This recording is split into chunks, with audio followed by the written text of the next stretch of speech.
Hello students, welcome you all to our YouTube channel. आज हम लोग बच्चों स्टार्ट करने वाले हैं क्लास 12th का chapter number 2 inverse trigonometric functions. ठीक है बच्चों, अब देखिए इनवर्स ट्रिगोनोमेट्रिक फंक्शन पर जाने से पहले आपको एक बार रिमाइंड करवा देते हैं इनवर्स फंक्शन के बारे में।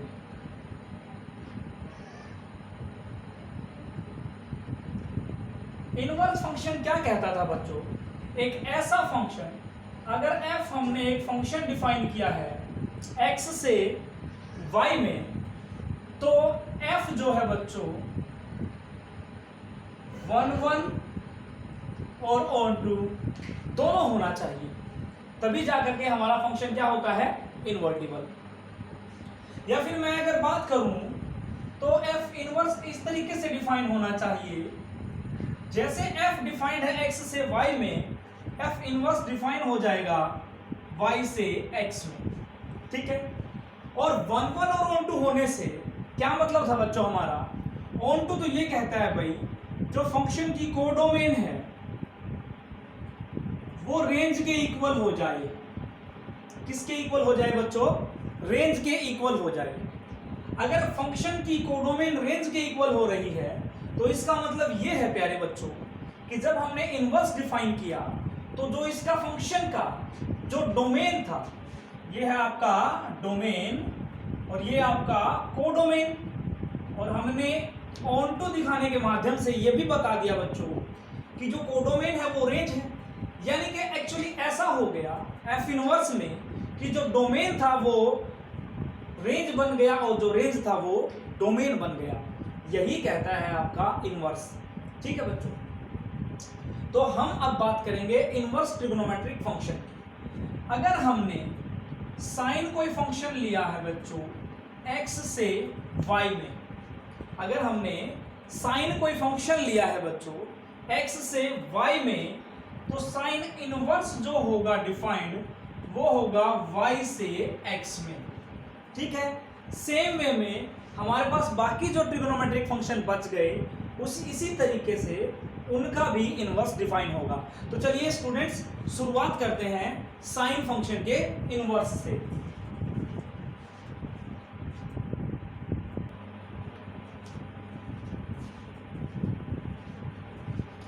देखिए बच्चों, सबसे पहले हम साइन फंक्शन के इनवर्स की बात करेंगे, फिर आगे बढ़ेंगे। हमने f कोई फंक्शन लिया बच्चों x से y में, और f हमारा फंक्शन है बच्चों साइन, तो क्या हो जाएगा sine x is equal to y। यहां पर जो x है एलिमेंट किसका है, कैपिटल X का, और y जो एलिमेंट है वो कैपिटल Y का। तो बच्चों जब हम लोग साइन फंक्शन को डिफाइन करा था हमने, जब हम साइन फंक्शन को डिफाइन किए थे क्लास 11th में, तो हमने वहां पर पढ़ा था बच्चों कि जो x है वो रियल नंबर से बिलोंग करता है, और जो साइन x जो फंक्शन है आपका, जो साइन फंक्शन है उसकी रेंज होती है आपकी -1 to +1। यानी कि जो आपका साइन फंक्शन है वो -1 से +1 के बीच में लाई करता है। उसी बिहाफ पर मैंने एक ग्राफ बनाया है बच्चों, ये ग्राफ है आपके साइन x का, साइन फंक्शन का हमने ग्राफ बनाया है। ठीक है, ग्राफ इस तरीके से बनता है बच्चों कि साइन x की जो वैल्यू है वो -1 से नीचे नहीं जाएगी, यानी कि उससे छोटी नहीं होगी, और +1 से बड़ी नहीं होगी, यानी कि उससे ऊपर नहीं जाएगी। ठीक है, तो ये मैंने जो ग्राफ की जो कर्व है बच्चों वो -1 से +1 के बीच में बाउंड करी है, और आप देख सकते हो x एक्सिस पर मैंने सभी रियल पॉइंट्स लिए हैं और y एक्सिस को मैंने बाउंड किया है 1 से -1 के बीच में, because y is equal to sine x हमारा फंक्शन है, और साइन x की जो रेंज होती है बच्चों वो -1 to +1 वेरी करती है। लेकिन अब अगर हम देखें, हमें डिफाइन करना है बच्चों f inverse. f inverse define करने से मेरा मतलब ये है बच्चों कि हमें y से x में फंक्शन डिफाइन करना है, y से x में। उससे पहले ये देखो बच्चों कि जो साइन फंक्शन है एक्चुअली हमारा वो कुछ ऐसे डिफाइन हुआ है। अगर मैं इस रेंज के अकॉर्डिंग बात करता हूं तो जो मेरा साइन फंक्शन है वो ऐसे डिफाइन हुआ है बच्चों कि साइन x -1 से +1 के बीच में लाई करता है। इसका मतलब ये जो y का वैल्यू है वो -1 से +1 के बीच में लाई करता है। तो मैं इसको ऐसा लिख दूं कि जो f मेरा फंक्शन डिफाइन हुआ है वो x that is real number से -1 टू +1 के बीच में डिफाइन हुआ है। ठीक है, अब जब मैं इनवर्स डिफाइन करूंगा बच्चों, जो मेरा f इनवर्स है तो वो डिफाइन होगा, ये वाला इधर आ जाएगा और ये वाला इधर, -1 से +1 के लिए, और यहां पर x आपका रियल नंबर, कुछ ऐसा ही डिफाइन होगा बच्चों। लेकिन अब जो फंक्शन है इनवर्स होने के लिए उसको 1 1 और ऑन2 दोनों होना पड़ता है बच्चों। ठीक है, 1 1 ऑन2 होने का मतलब कि भाई फंक्शन एक से ज्यादा इमेज भी ना रखे, और जो कोडोमेन और रेंज का कॉन्सेप्ट है वो भी दोनों इक्वलिटी शो करें। तो इन दोनों चीजों को ध्यान में रखते हुए बच्चों, जो ये वाला पॉइंट है आपका -π/2, यहां पर x का वैल्यू आपका -π/2 और ये वाला पॉइंट है आपका +π/2, यहां से यहां तक का फंक्शन पिक्ड किया जाता है। यहां से यहां तक का फंक्शन हमने पिक किया कि -π/2 से लेकर के π/2 तक x की वैल्यू, f इनवर्स अगर डिफाइन किया तो -1 से 1, और जो x का वैल्यू है बच्चों वो -π/2 से π/2 क्लोज्ड इंटरवल। उसका रीजन है, देखो बच्चों, -π/2 से π/2 का ग्राफ हमारे पास ये है।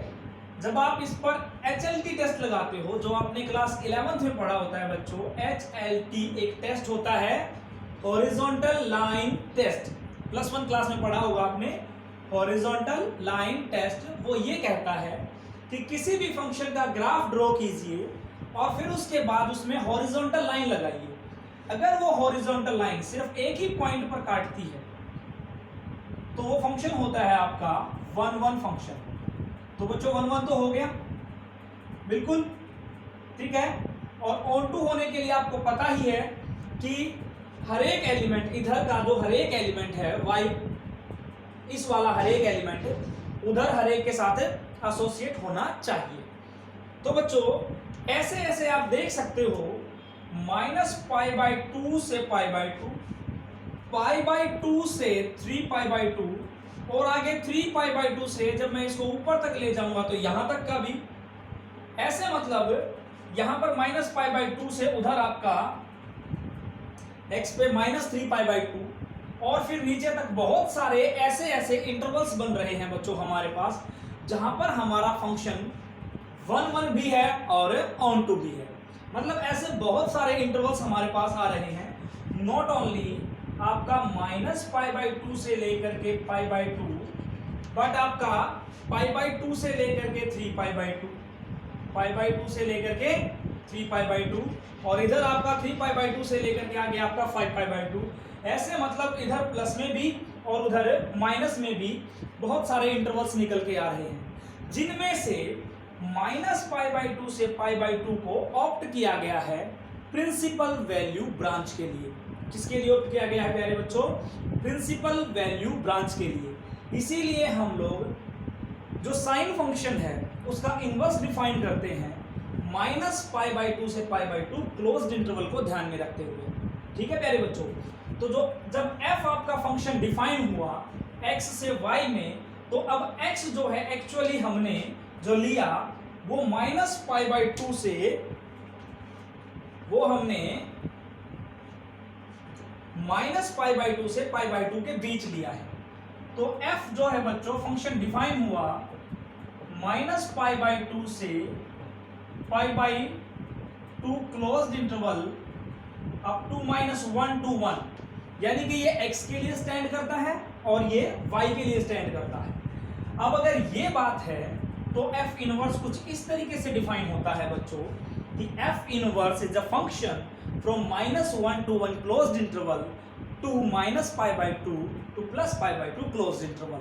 तो ये था बच्चों आपका साइन फंक्शन का इनवर्स हम लोग कैसे निकालते हैं। ठीक है बच्चों, अब इसमें ये बातें निकल के आती हैं बच्चों कि जो आपका साइन फंक्शन है बेसिकली वो आपका रियल टू -1 to 1 डिफाइन होता है, लेकिन जब हम उसका इनवर्स निकालेंगे इसका मतलब f इन्वर्टिबल है। f इन्वर्टिबल होने का मतलब ये है बच्चों कि वो 1 1 भी है और ऑन टू भी है। तो पहले जो आपका फंक्शन f है वो डिफाइन होगा -π/2 से π/2, क्योंकि ये f11 होना चाहिए। f11 होगा इस इंटरवल से इसके लिए, ठीक है बच्चों। तब हम इसका इनवर्स डिफाइन करेंगे, वो होगा इससे इसके लिए। आगे बढ़ते हैं बच्चों कुछ और प्रॉपर्टीज के लिए।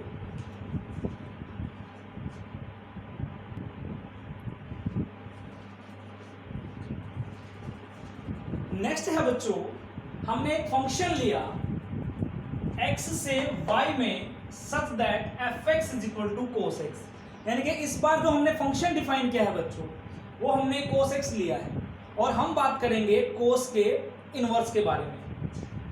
अब ये देखो, यहां पर जब हमने cos x डिफाइन किया तो 11th में ये आपने पढ़ा हुआ है बच्चों कि जैसे हमने sin x फंक्शन डिफाइन किया तो x हमारा रियल से बिलोंग करता था, सेम वे में x के सभी एलिमेंट रियल नंबर से बिलोंग करते हैं। तो ये जो फंक्शन है एक्चुअली हमारा वो रियल नंबर से y के लिए डिफाइन हुआ है, ठीक है। अब बात करेंगे बच्चों कि ये y क्या निकल के आए। तो y देखो, जैसे आपको पता है कि साइन जो फंक्शन है उसका रेंज -1 to 1 है, तो cos x का भी रेंज बच्चों कितना था, -1 से +1, यानी कि एक्चुअली जो फंक्शन है हमारा वो रियल नंबर से -1 to +1 डिफाइन हुआ भाई, ठीक है। अब अगर मुझे इसका इनवर्स निकालना है, निकालना है बच्चों f इनवर्स, तो वो डिफाइन होगा आपका -1 से +1 अप टू रियल नंबर। लेकिन -1 to 1 और रियल नंबर में अगर हम फंक्शन की बात करें तो बच्चों फंक्शन आपका 1 1 और ऑन टू नहीं होता है, जबकि इन्वर्टिबिलिटी ये कहती है कि पहले फंक्शन को 1 1 होना चाहिए और ऑन टू होना चाहिए। सेम वे में बच्चों जैसे हमने साइन फंक्शन का इनवर्स डिफाइन किया, वैसे ही अगर हम यहां पर देखें इस ग्राफ में तो इसके टुकड़े बनते हैं बच्चों यहां से लेकर के यहां तक, यानी कि एक इंटरवल मिला आपको 0 to π, फिर उसके बाद यहां पर आपको पाई से ये 3π/2 और नेक्स्ट तक का मिला यहां से लेकर के यहां तक का बच्चों, जहां पर आपका फंक्शन देखिए यहां से लेकर के यहां तक आपका फंक्शन बिल्कुल 1 1 भी है और ऑन टू भी है। भाई एक भी पॉइंट फ्री नहीं रह रहा और एक भी पॉइंट ऐसा नहीं है जो एक से ज्यादा इमेजेस के साथ एसोसिएट हो। अब देखिए बच्चों सेम वे में जब यहां से यहां और यहां से यहां हमें इंटरवल मिल रहा है फंक्शन की डोमेन होने के लिए, उसी तरीके से यहां से लेकर के यहां तक भी मिल रहा है और यहां से लेकर के यहां तक भी, एंड सो ऑन, जहां तक ये ग्राफ आपका घूमता जाएगा ऐसे ऐसे करके हमारे पास इनफाइनाइटली मैनी इंटरवल्स निकल के आते हैं, ठीक है बच्चों। लेकिन उनमें से 0 to π को ऑप्ट किया जाता है एज अ प्रिंसिपल ब्रांच। जैसे हम लोगों ने साइन फंक्शन के लिए -π/2 से π/2 closed interval principal branch opt किया था, सेम वे में 0 to π को ऑप्ट किया जाता है। यानी कि एक्चुअली जो आपका फंक्शन f है वो 0 to π क्लोज्ड इंटरवल से -1 to 1 क्लोज्ड इंटरवल पर डिफाइन है। अगर ऐसी बात है, अगर ये फंक्शन आपका यहां से यहां डिफाइन है तो बच्चों ये 1 1 भी है एंड ऑन टू भी है। ये फंक्शन आपका 1 1 भी है और ऑन टू भी है। जब ये 1 1 और ऑन टू हो गया तो बच्चों इसका जो इनवर्स डिफाइन होगा अब ये रियल नहीं रहेगा, क्योंकि रियल पर तो ये 1 1 ऑन टू प्रॉपर्टी शो नहीं कर रहा था। तो इसका बिल्कुल रिवर्स, यानी कि इसका बिल्कुल उल्टा -1 से 1 क्लोज्ड इंटरवल से लेकर के 0 to π क्लोज्ड इंटरवल पर फंक्शन आपका डिफाइन हो गया बच्चों। यानी कि अब फंक्शन बन गया आपका cos इनवर्स x। क्या बन गया बच्चों? फंक्शन आपका कोई नया फंक्शन ले लो g(x), वो बन गया आपका cos inverse x, where g is f inverse. हमने f इनवर्स को क्या लिख दिया बच्चों? g। cos इनवर्स x है and condition is that x belongs to -1 to 1। x belong करेगा कहां पर? -1 से 1 में। इसी तरीके से बच्चों आपका कोस इनवर्स फंक्शन डिफाइन हमने कर लिया है और कोस इनवर्स के लिए प्रिंसिपल वैल्यू ब्रांच हमने फाइंड आउट कर ली है 0 से पाई। इन द सेम वे बच्चों हम लोग टेन इनवर्स को भी डिफाइन कर सकते हैं ऐसे ग्राफिकली, कोट इनवर्स को भी डिफाइन कर सकते हैं, कोसिकेंट इनवर्स को भी डिफाइन कर सकते हैं। सभी के सभी जो 6 के 6 ट्रिग्नोमेट्रिक फंक्शन हैं उनको ऐसे बाउंडेशन में लेकर के, भाई सब आप सबको पता है जो हमने ट्रिग्नोमेट्रिक फंक्शन पढ़े थे सारे के सारे पीरियोडिक फंक्शन थे, सारे के सारे पीरियोडिक फंक्शन थे। जब हमने इनको क्लास 11th में पढ़ा था ट्रिग्नोमेट्री में, तो सारे के सारे ट्रिग्नोमेट्रिक फंक्शन आपके पीरियोडिक फंक्शन थे। तो कोई भी पीरियोडिक फंक्शन जो है आपका 1 1 on 2 के लिए सेटिस्फाई नहीं होता, तो इसलिए हमने यहाँ पर रेस्ट्रिक्शन लगाई बच्चों हर एक ट्रिग्नोमेट्रिक फंक्शन को कुछ लिमिटेड इंटरवल के लिए। जैसे इसमें लिमिटेड इंटरवल लिया हमने 0 से पाई, साइन वाले में हमने लिया -π/2 से π/2। ऐसे ही हमने सभी जो ट्रिग्नोमेट्रिक फंक्शंस हैं उनकी पीरियोडिसिटी को साइड में रखते हुए कुछ बाउंडेड इंटरवल्स लिए हैं, जिन इंटरवल्स में ये फंक्शन आपके 1 1 भी हो जाते हैं और ऑन टू भी हो जाते हैं। तो ये जो 6 के 6 ट्रिग्नोमेट्रिक फंक्शन है बच्चों आपके, इन 6 के 6 ट्रिग्नोमेट्रिक फंक्शन का इनवर्स डिफाइन होगा विद बाउंडेशन। इनकी जो ये डोमेन और रेंज है इस पर रेस्ट्रिक्शन लग जाएगी बच्चों। अब उस रेस्ट्रिक्शन टेबल के बारे में पढ़ते हैं बच्चों।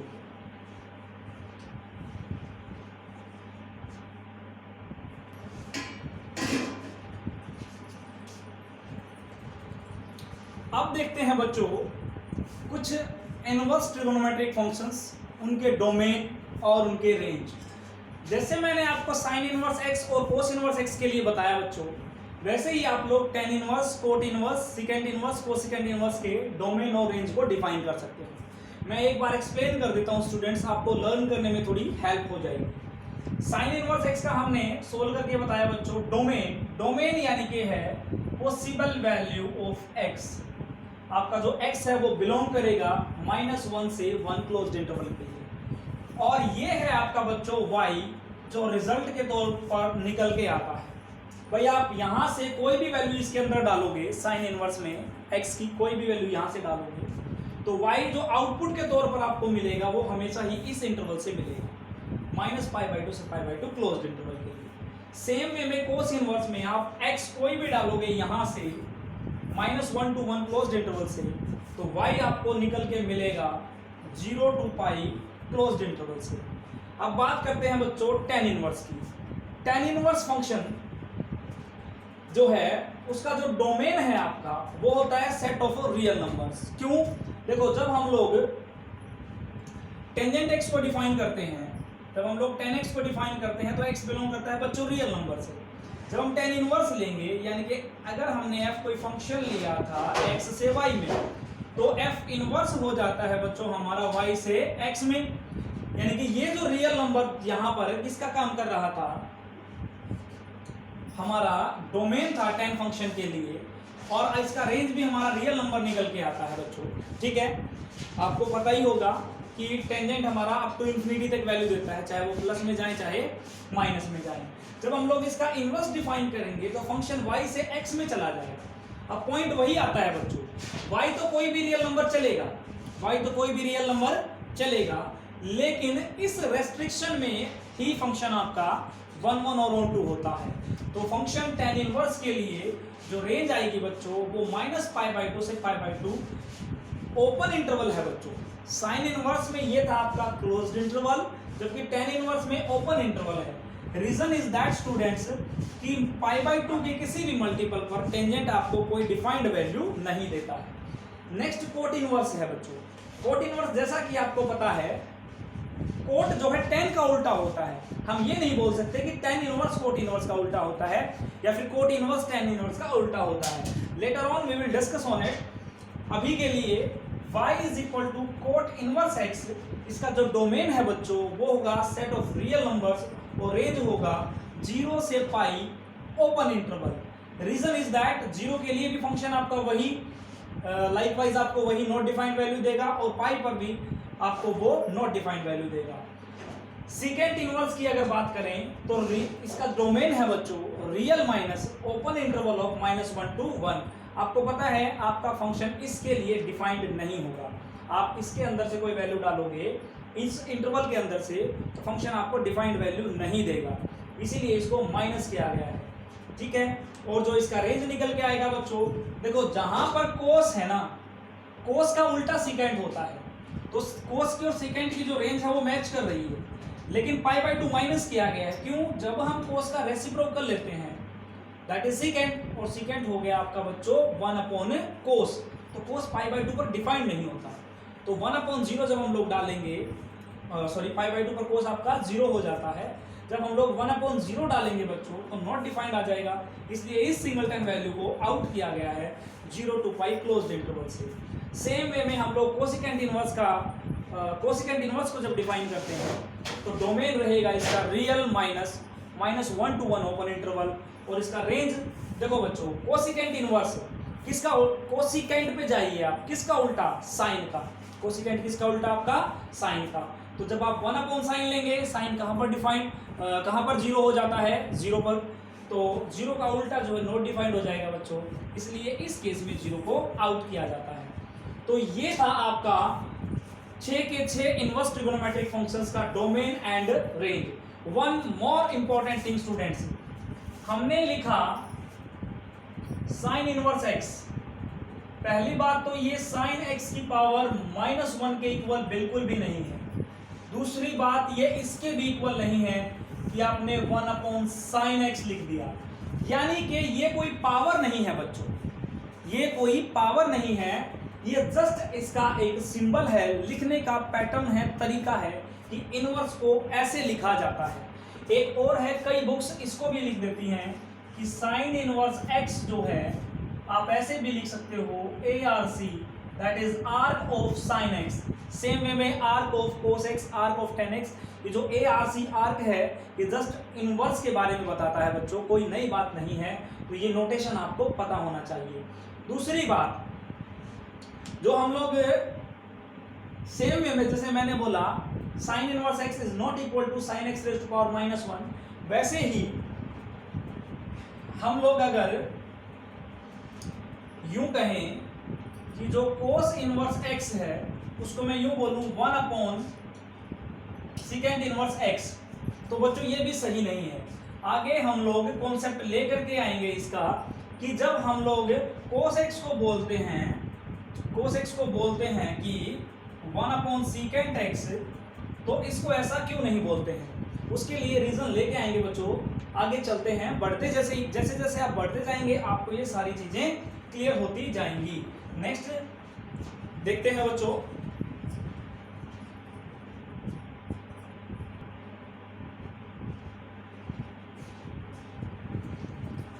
अब लेते हैं स्टूडेंट्स कुछ एग्जांपल्स जो हमने प्रिंसिपल वैल्यू ब्रांच पढ़ा है कि भाई किसी भी इनवर्स ट्रिगोनोमेट्रिक फंक्शन का सॉल्यूशन आने के बाद जो वैल्यू है वो उसके प्रिंसिपल वैल्यू ब्रांच से आना चाहिए, या फिर यूं कह दीजिए उसकी रेंज से आना चाहिए। ये कह रहा है बच्चों कि इसकी वैल्यू बताइए साइन इनवर्स 1/√2 की। इसको इवेलुएट करने के लिए बच्चों इसको थीटा लेट कर लीजिए आप, तो यहाँ से 1/√2 जो है वो हो जाएगा आपका साइन थीटा के इक्वल।